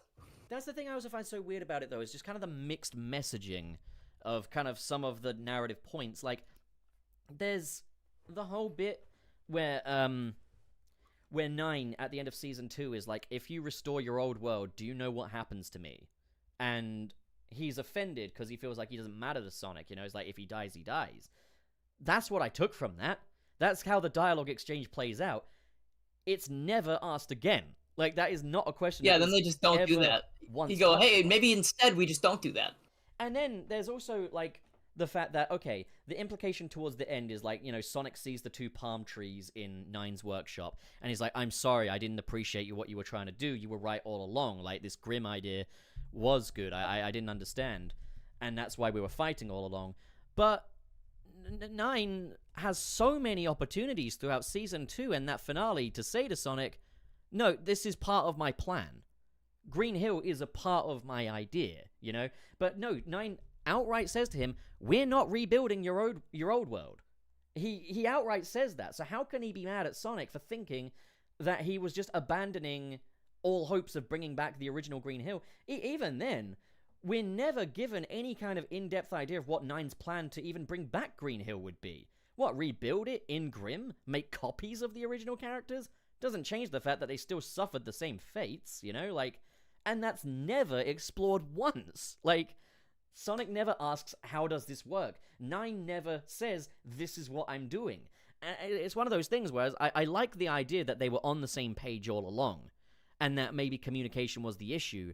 But when the problem is there's so many opportunities arising for them to have those conversations. I don't mind so much if it's like, oh, we're caught up in the bluster of the situation, there's so much going on, we didn't get the chance to talk. But no, they're literally saying things that contradict these intentions. So it just feels like I'm being gaslit here, you know? Like, it's not communicated well enough. There are so many things about the whole thing that they don't really work when you go back and look. Like, even on paper, like, you'd say, like, oh, this is his plan. And it's like, it doesn't make sense because he would have had to have been lying to Sonic the entire time from Sonic's perspective. You know, and that's why Shadow is like, you can't trust him. He's gonna betray you. But they're... Like, I don't get... Like, okay, first of all, I like villain tales. I like that idea. Because I think the way I phrased it was giving Sonic a villain that he not only has never fought before, but also doesn't want to fight. Like, he's never wanted it to come to this. Is interesting. You know, like, I like the fact that he does not want to fight him. Yeah, but I love the concept of, like, Sonic eventually goes to a new world that isn't his own and meets a Tails that isn't the Tails that he knows, but he immediately trusts him because to him he's Tails and everything like that. And he kind of disregards the fact that, no, this is another universe where anything can kind of be possible. And he doesn't expect to be betrayed by him, and then he does, and then Tails, with all of his brains, wants to play God. That is such a cool idea, but it's so undercut. I like how he's got his head, like, popping up in different dimensions and stuff, being like a Crash Bandicoot the villain, Blade Runner like, shit there was cool. Taunting you. But, like, the thing about it is, it gets really annoying, because Sonic... You remember you said he was like, if he messes up again, then he's ours. Like, you know, implying that he will take Nine out. He did it. But, like, throughout the entire 59-minute battle, like... he keeps going, Nine, this isn't you, Nine! Stop! Nine, please, you don't want to do this! But, like, think about how he, like, halfway through the fight or whatever, he causes those 2 other Tails to be basically, like, atomized in an explosion. As far as anyone knows, from everyone's yeah, like... perspective, they're dead. And Sonic keeps going, this isn't you! You don't need to do this! And I don't know, and I don't understand why Sonic, who wants to protect his friends and cares about everyone, is like, he doesn't give a shit that Nine just killed 2 other Tails, 4 Tails even, because they have 4 together. Like, it's such a weird plot hole, because, like, why does Nine get more leeway than anyone else when he may have, in fact, just killed people? Yeah, 2 other Tails. Like, and I throughout the get whole it. Like, show, Sonic loves Tails. and Tails Sonic is his has been best shown friend. to, like, he wants to care about Tails more than anyone else in the entire show. Like, remember the last time they leave Green Hill Zone? He doesn't even talk to, like, Amy, Rouge, or Knuckles. He just goes, Tails, I'll see you again, buddy. Like, it's such a huge, weird issue that, like... And I think this is where people are, like, saying they hate characterization. And I kind of agree, because in Season 3, he just becomes an insufferable dickhead. Because, like, I guess he doesn't draw the line at murder if, it's not his fault? Yeah, he's just like, nobody hurts my friends. Nine kills 2 other Tailses. This isn't you, Except Nine! Tails. Tails can hurt my friends, that's okay. Tails can hurt you know, Tails. Like, only Tails can hurt Tails, damn it. And I know that they're alive. Like, obviously they're not dead, because that would probably up the rating. and the writers know that they're not dead, but I feel like they wrote it almost like every character just subconsciously knew that they're not dead, and then when they show up, they go, "Wow, you're alive!" So, like, it doesn't line up. Like, if you know what I'm saying? Like, that's, I think, one of my biggest problems with it, aside from, like, just how stupidly long all of the combat lasts. Yeah, There's, like, nothing of good substance in this season. But that's the thing. It's like, it's not like there aren't ideas you could have packed it with. Like, something that was so exciting to me was the idea of going to a universe where a Tails that's gone too far has played God and created the world in his image. We got Minecraft flat, and that's it. We got a dome and a castle and some robots, and that's fucking Well, I mean, it. I like the idea that he hasn't built it yet. Like, that's like he obviously has plans. He hasn't built it yet. But the potential to explore his vision a little. I would have rather had that than fucking fighting for 55 minutes. Yeah, I would have liked to see it be slowly built up over the course of the... Like, you know what would have been cool? If 9 had been like, I'm not threatened by any of you people, let the robots deal with it, and you could have just seen him building stuff up, like, throughout the episodes. Yeah, but and instead he's just standing on top of a tower going, you know? "Arr!" You know, like, that was another thing I noticed with those little Blade Runner holograms as well, where, like, he's losing and he's just going, "Ah! Ah!" He's just really angry. He's like, "Mate, you sure you don't want to turn off the mic for this? You look like kind of an idiot." He literally... Like, I was thinking they were going for, like, a... You know, every time he's like, "I need more power," and then he's, like, struggling to contain it, I thought, like, he was going to start taking damage. You know, like, he was going to start shattering or something. Yeah. But he just keeps going. He just keeps fucking... He handles it better than Sonic does. Yeah. Like, there's, like, there's setup to so many things that could have happened, and then there's really, like, no consequence. There is no, like, unique action. Like, they just kind of show that it's like slamming action figures together. I feel like you mentioned that before or something. Yes. You know, like, about, like, Marvel shows. Like, they just keep slamming action figures together until the show ends. Yeah, literally. And, like, it's not even like they're interesting action figures. Like, this is a Tails with an eye patch versus a Rouge with a ponytail or something. I don't know. Like, yeah, like, man, it's... Oh, God, it's so boring, you know? Like... There's so many, like, with even little tweaks. Like, if the two Tails, you know, Mangy and Sails, exploded, and then Sonic went, like clenched his fist and went, "Okay." You know, that's all. You know, like, then, like, actually started doing something else, then I think it would have been maybe he's just like, "Okay, Shadow, he's all yours. I can't do this." Yeah. I give up. He sits down, cries, weeps. Pisses. Shits. I don't know about that. Comes. No. Oh, man. Okay, so other things. Because I don't know, I feel like I've said enough, and I'm gonna start repeating myself at this point. Well, that's the thing as well, is we've got, like, we've obviously discussed very constructive ideas for how they could remedy some of these problems, but the thing is, we kind of want to do that as its own video, don't we, really? Like... Yeah, kind of... But, like, as it is, what it reeks to me of is, like, they maybe wanted to make a 10-episode miniseries or something. Maybe a feature. And Netflix ordered 23 episodes, and they just didn't know what to fill a lot of the time with. And I'm gonna say this right now, kudos to the animators for making that all happen. You know? Like, imagine being one of the animators in that studio, and it's like, okay, turn the page. Oh, the robots get back up. We gotta do 5 more minutes of them fighting the robots, you know? That can't have been fun. Like, if that was repetitive for us to watch, I'd imagine how repetitive it must have been to animate it. And it just strikes me as like, yeah, this was meant to be 10 episodes or something. What can we do? Oh, I don't know, copy-paste that action beat, copy-paste. This isn't you, 9 in there, you know? Keep going back to the ocean world, so there's nothing we really need to animate. Exactly, and it's what bugs me is that there's definitely things that we could have filled that time with. And I will give away one of them because I've already talked about it in my review. But one of my biggest issues with Sonic Prime is that this was meant to be the show that's most like the games, most faithful. But the actual OG cast, aside from Sonic, and maybe Shadow occasionally, we don't really see them outside of the first and last episode, save for one flashback in one of the forest episodes. And that sucks, because... Man, I don't want to talk about flashbacks with those sprite things they did. We'll get to that, because I have some things to say about dude. that.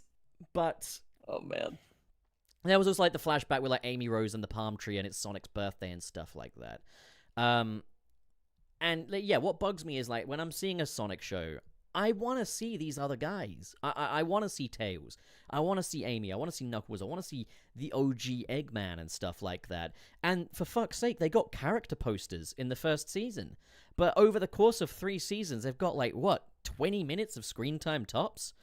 And that just sucks. I want to see these guys, you know? Like, and I think a way they maybe could have remedied that is if they actually had, like, whole episodes devoted to flashbacks that support the themes of the show.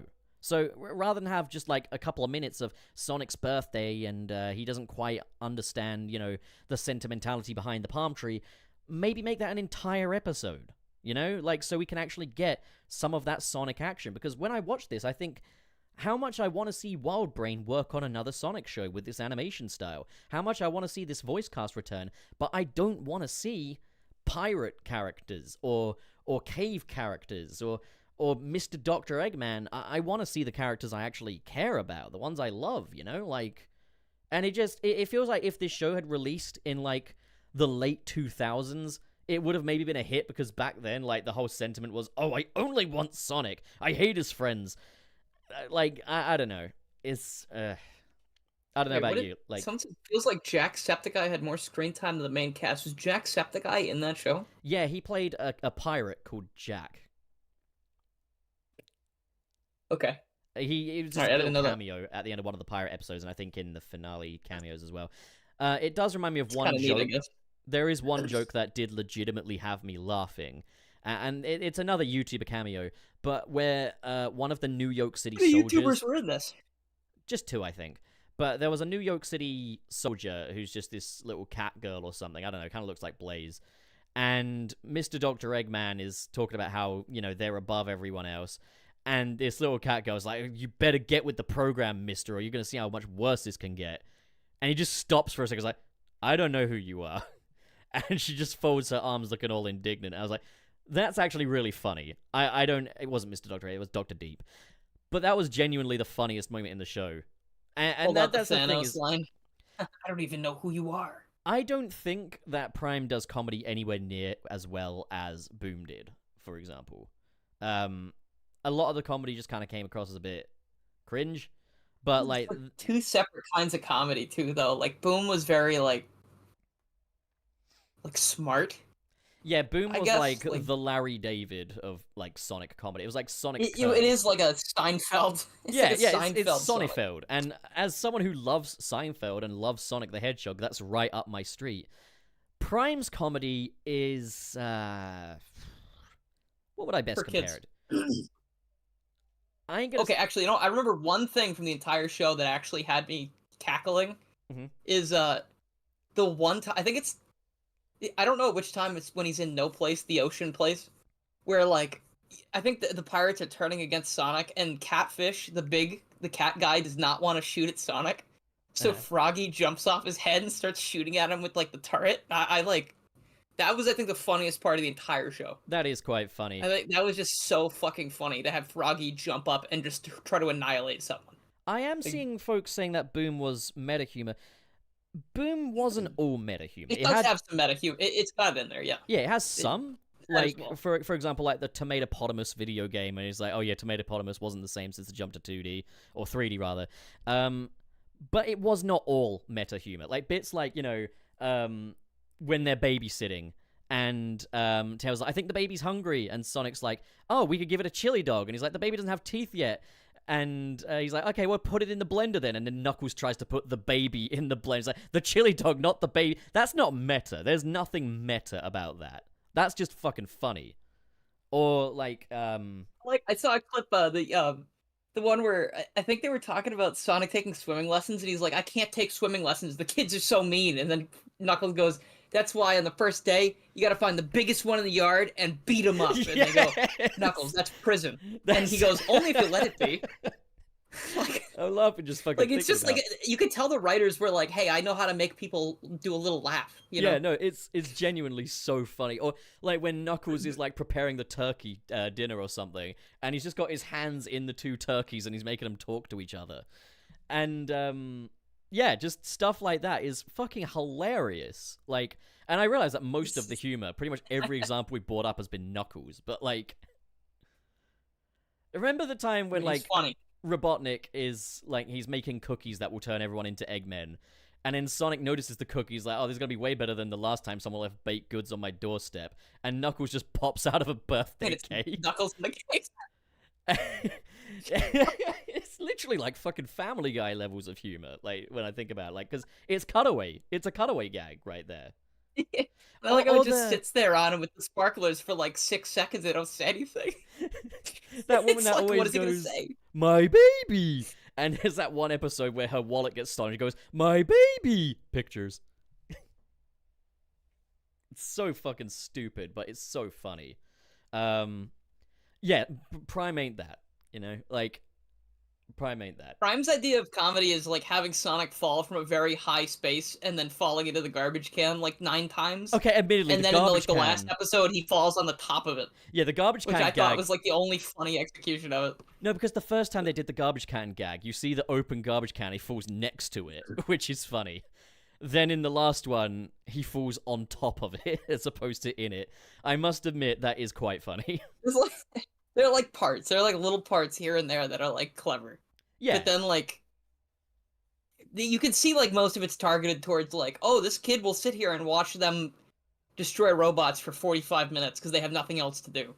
Yeah, you know, definitely. like it's not engaging enough for everybody. You know, like most Sonic. Okay, sorry, I need to say this. Sonic's a kids franchise. It's for kids. Yes. But it's not. Like, I think a lot of the people who make these things know that it is not just for kids. Like, Right. even though it is technically targeted at kids. So, like, the fact that Sonic Boom is so, like, intelligently funny is... It's, like, a good sign that these people knew, like, we're making a kids cartoon, but it can be enjoyed by a range of people. It's a lot funnier funnier than it has SpongeBob. any right to be. Like, you know? it's, Like, SpongeBob is for kids, but if you watch those early seasons, it's funny as fuck. Like, all the time. Yeah, it's like, So, I recognize that, when you you know... get here, it's like, it's sort of mind-numbing in most things. Like, most regards. Like, this is specifically a Sonic show that feels like it's made for kids who are not going to be making a 2-hour-long podcast about their grievances. Yeah, no, I 100% agree. I think there always needs to be that little bit of self-awareness when talking about something like this, is that, like, I think the thing with a lot of Sonic media is it falls into that category of it's made for children, but adults can enjoy it too.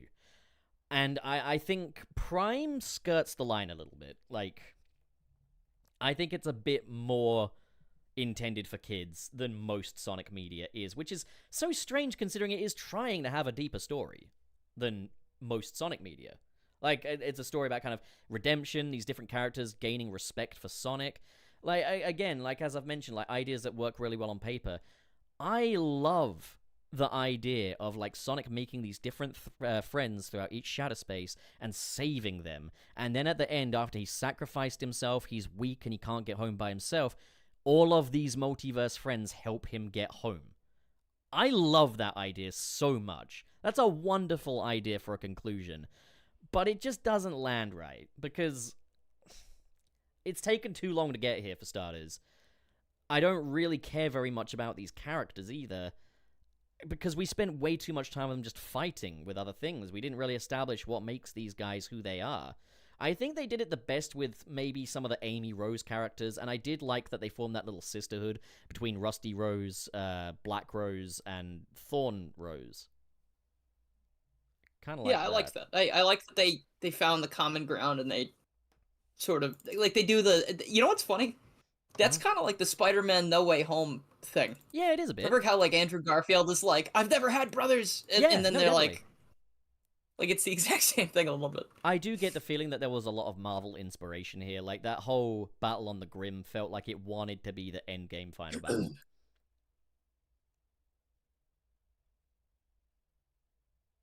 I don't know. I wish it was a bit different, but again, I think it was made with kids in mind primarily, and I think it's sad because I don't think if something is made for kids, it necessarily has to be mind-numbingly Exclusively. boring. Yeah. And you know, like, why would I want my kid to watch something that's boring and stupid? That's another thing. Someone was, like, mentioning that to me in my comments. They're like, all of your criticisms mean nothing because the show's for kids and you're not a kid. I was like, yeah, but I think it's going to matter to a kid if the show's boring. And, like, I find Prime is just... It's boring. Like, it has its moments, but the show on a whole, boring. I think the problem is, in Season 3 especially, you've got 2 episodes worth of content there. Across 6. And I think, you know, you could probably make a really solid 2-hour Sonic feature film out of Sonic Prime. And it would be quite good. I feel like you'd probably recut the whole thing into a movie that works. You'd fix the most egregious problem with it, and that's the pacing. Or you could make a relatively palatable 10-episode miniseries. Would it still be flawed? Yeah, you'd still have questions get brought up that are never really answered. You'd still have the Chaos Council. But it would be alright, you know? I think it would be a lot better than Prime as we have it now. And I think I don't hate the Chaos Council either. They're just kind of... I wish they had done a little bit more instead of making them just so one-note and silly. I'm gonna be real, I feel like the Deadly Six. I'm gonna be real, I hate them. You know, like... They I don't blame more... you for that. It's just... I feel like they could have been better. For me, they're more egregious than the Deadly Six. Because it's like... The Deadly Six is like, you made a lame Sonic villain, alright? But you make Eggman lame and you've committed a crime. Yeah, okay. Alright, I feel that. I think I like them more because they are Eggman, as opposed to the Deadly Six, but I guess. I mean, I think the thing that they missed is that even though Eggman is often a comedic character, he's got to have a little dignity, you know? Especially if we're trying to believe that this is the Eggman that won. Like, I understand that, like, Boom Eggman, for example, is much softer than regular Eggman. But... Soft boil. He at least has a little dignity. He's got a little self-respect, you know, like... Or just the fact that it's a different universe, he plays a different purpose. He's more, like, equivalent to, like, Newman in Seinfeld, you know, like, than... Like, That's a good comparison, actually. Well, yeah, I kind of see, like, Sonic Boom as kind of being that. Like, Sonic is Jerry, Tails is George, Knuckles is Kramer... Amy's, fuck, why does the name elude me? Julia Louis-Dreyfus' character. Elaine. Yeah, how did I miss that? Amy's Elaine, Robotnik is Newman. It works. Meh Burger is the cafe equivalent, you know? Yeah. I don't mind them repurposing characters, but I just feel like the purpose of Eggman in Prime didn't match the Eggman that we got there. So I really don't like the Chaos Council at all. It kind of really rubs me up the wrong way, if you will.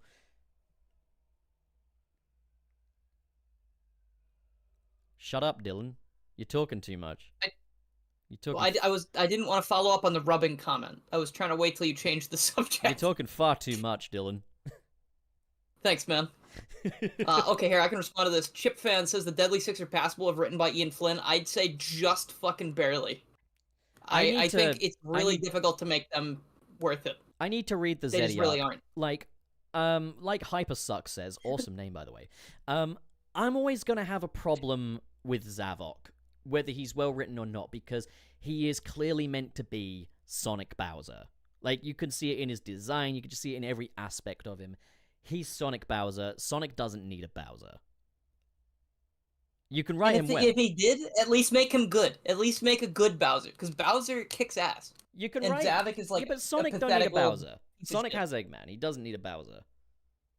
He doesn't need a Bowser, but just as you know, Mario they gave him one and he wasn't good. Just as Mario doesn't need an Eggman. Mario doesn't need Eggman, Sonic doesn't need a Bowser. These are their things, you know? But, like... I think he can be written well. I still need to read the Zeddy stories in the IDW to really judge how Ian Flynn treats the Deadly Six. I've heard that they're written pretty well. I'll have to see, but I'm always just... They're fine. It's like, I just feel like there's too much damage done with them already. Like, there's nothing that can make me take them seriously at this point. I think fundamentally... I think the only time I liked... Okay, actually, Zavok and the bad guys... mini series in IDW, I think was better. I think he was definitely like a big step in the right direction, but I kind of just don't want them to be there. Like, they don't look like they belong in this series. If that makes sense? Like, I feel like they could just do better. I mean, they're also in a some different art style altogether. Like, Yeah. you know how they could make Zavok work for me? Just make him look like a red version of Steppenwolf from Zack Snyder's Justice League. You see what he looks like? I'm gonna send you a picture. No, but that's again. just you. Huh? I've seen Steppenwolf.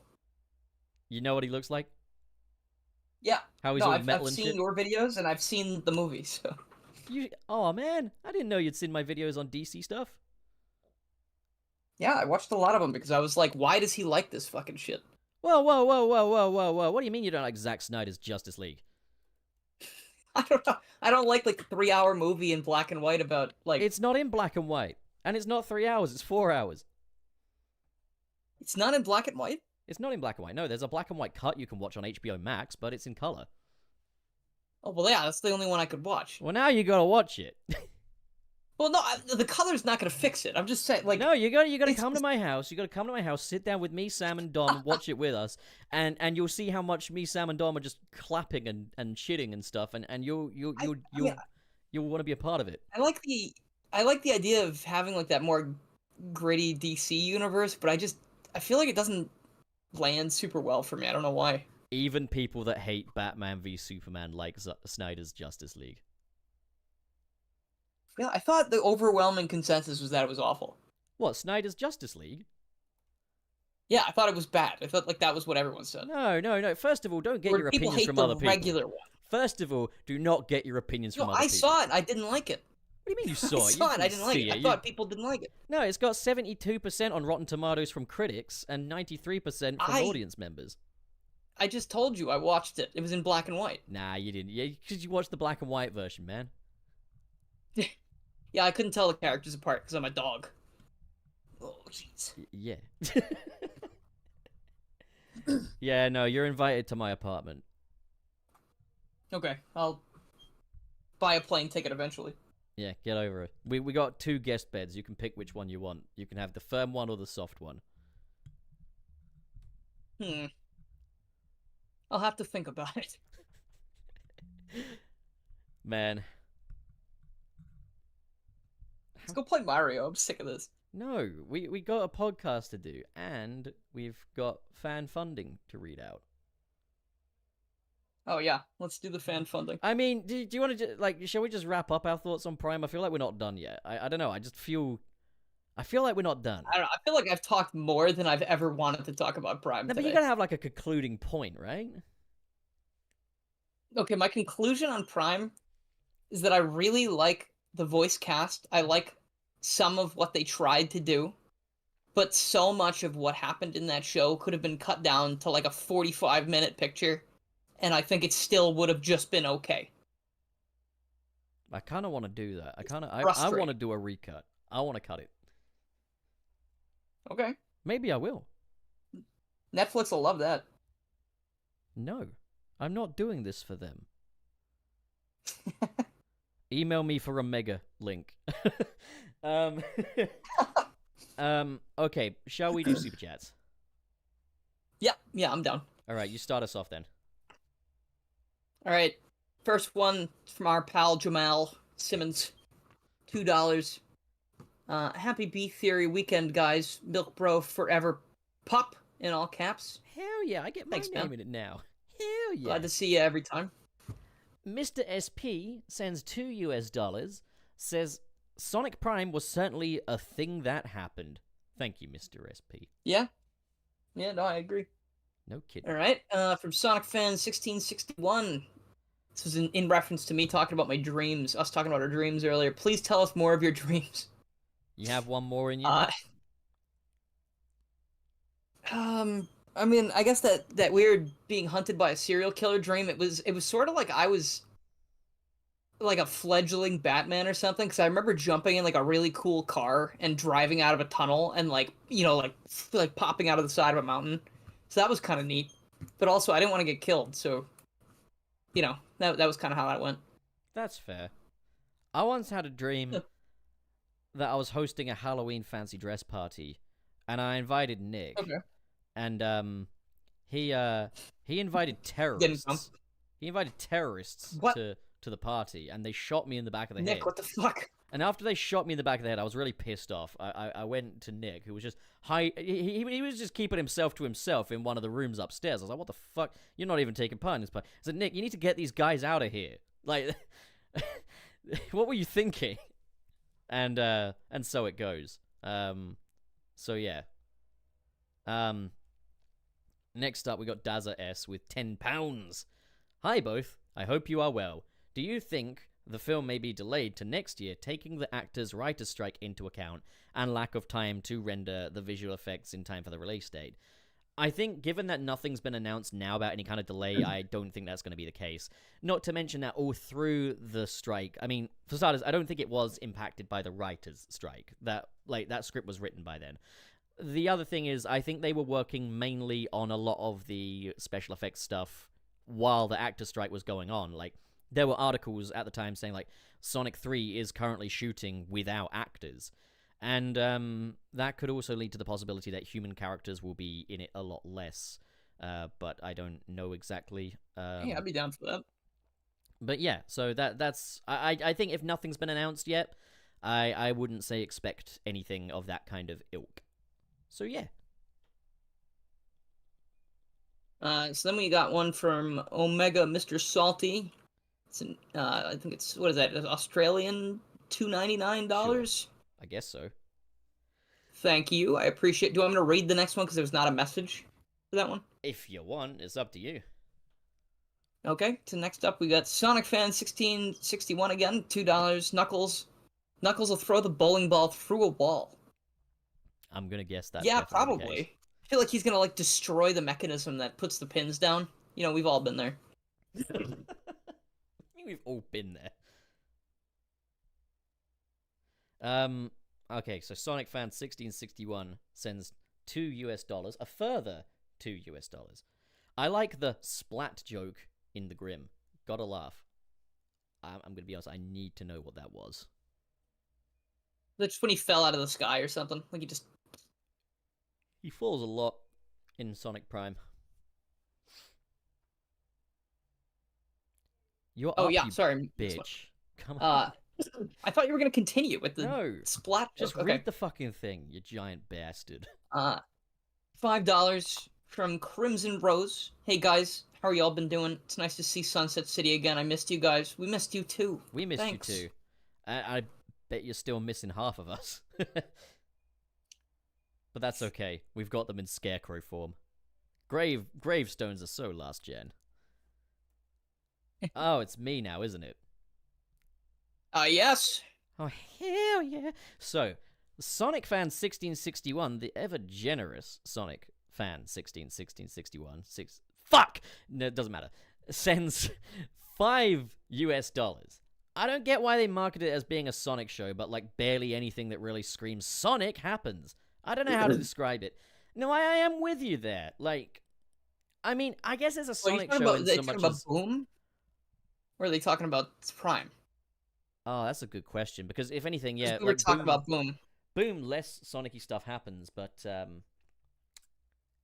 I don't know. It's got Sonic in it, right? You know? Like, I don't know. I'm aware that Boom is not even my ideal Sonic show, but it is my favorite. It's one of those things where oftentimes the things I love the most are not necessarily the way I always imagined or hoped it would be, but things that just make me go, this is fucking great, you know? Like Snider's DC films that Dylan hates and needs to rewatch with the right headspace. I don't know. I don't think it's for me. I think they're too broody.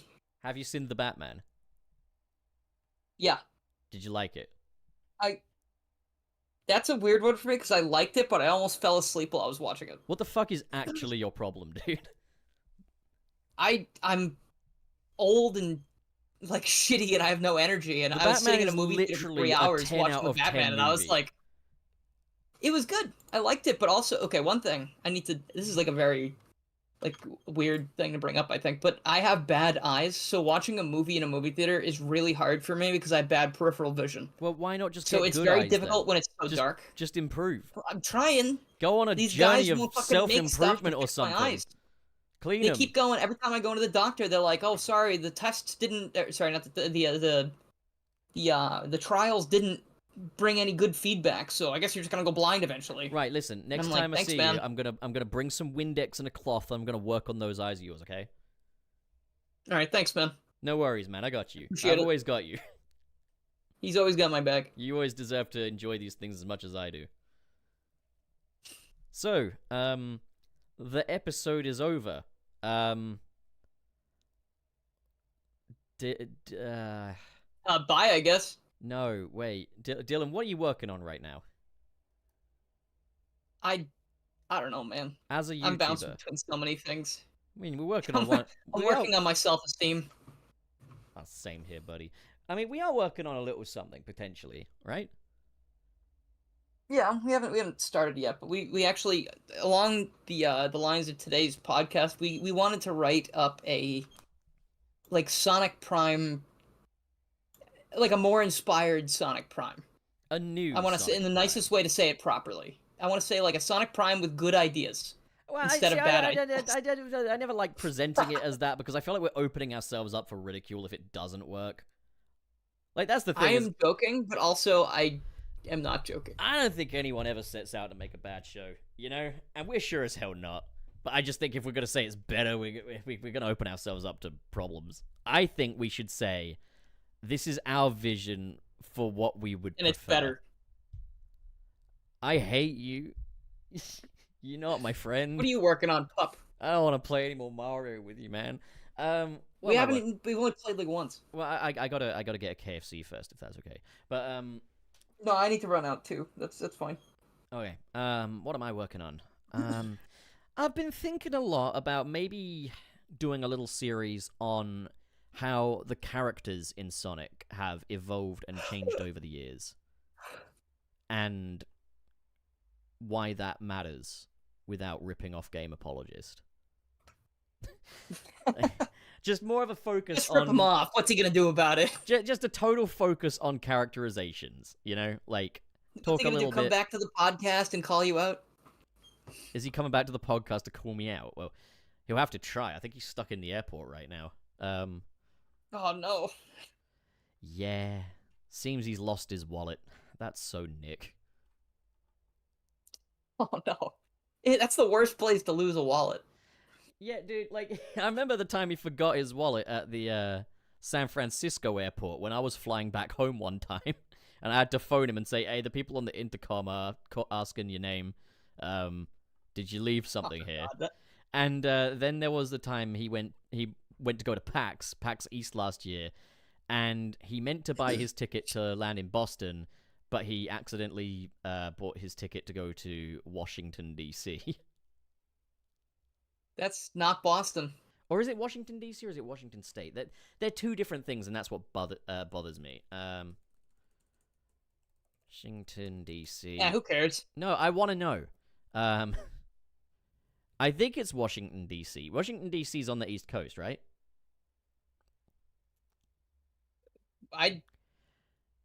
What do you mean you don't know your own country? I don't give a shit about anything, dude. I play Sonic games all day. It's on the East Coast. It's just under New Jersey, and yes, it's quite near to Boston, so it would have been Washington, D.C. If he'd flown to... Washington, D.C. If he'd flown to Washington State, which is just above Oregon, he would have made a huge mistake. I learned the states and their capitals in elementary school, and I haven't thought about it since then. You're a ridiculous guy. I just got my priorities straight, okay? Alright. I feel like the intro of Rocco's Modern Life where it pulls his head open and just crams a load of stuff in it. I want to do that to you. Honestly, I would welcome that a lot, because I cannot learn on my own. I don't care enough. So, like, if someone could just, like, you know in Jimmy Neutron they had the book gum? Where you could just, like, chew the book gum and it would tell you the entire book? Yeah. I need that for, like, the U.S. Almanac or something. The truth be told, I didn't know that. It's just you explained it in a way that meant that I could know it. Okay, some people got me. Yeah, you're a Jimmy Neutron kid, I'm a Rocco's Modern Life kid, which makes me the victor. Kinda. Do you want to say goodbye? Saying bye is so sad. Yeah, but It's like last time parting you made with me sweet you made sorrow. me stop the ending screen just so you could say goodbye. All right, bye. I'm Thanks glad, for coming, everybody. I'm glad glad you're you're here. finally out of the closet. What?